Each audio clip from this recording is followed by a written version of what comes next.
আওয়ামী লীগের বিগত সরকার তো এই বিদ্রোহের কোনো সুষ্ঠু তদন্ত করতে দেয়নি। কোনো রিপোর্ট সেভাবে প্রকাশ করেনি।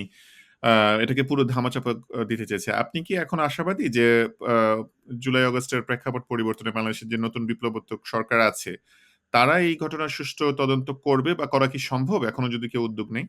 না, এটা সম্ভব। কিন্তু হবে বলে আমার মনে হয় না। বিকজ আ যারাই করবে, যেই করবে, বাংলাদেশে শুধু উপর থেকে হাসিনা ম্যাডাম নাই, সবাই আছে।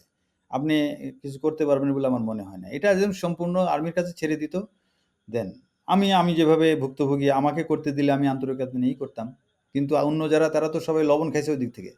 তারা তো করবে না। আপনি একটা কমিটি গঠন করেন না। আর বাংলাদেশ সেনাবাহিনীর আপনি কর্নেল অ্যাবভ সবাই তো ইন্ডিয়ান আশীর্বাদ পুষ্ট। হুম, প্রশাসন, পুলিশ তো গেছে গিয়া, যারা আছে তারাও তো সব খুঁজে বের করলে দেখা যাবে যে ওরাও এর মধ্যে ছিল। তো এই যে এরকম একটা জগাখিচুড়ি অবস্থাতে আপনি যদি বিপ্লবের পরে একটা সরকার হইছে, সম্পূর্ণ একদম A to Z বাদ দেন, আপনি নতুন করে নেন। তাহলে করতে পারবেন।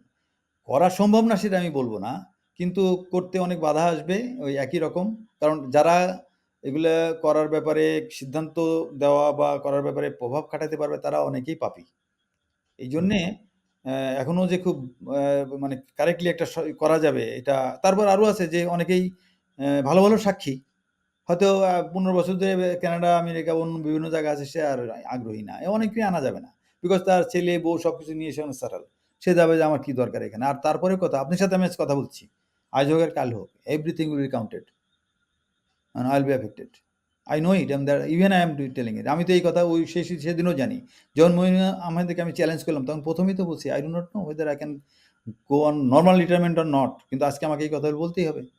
আমি তখনও বলছি এবং জানি, বলার পরে আমার কি হইছে।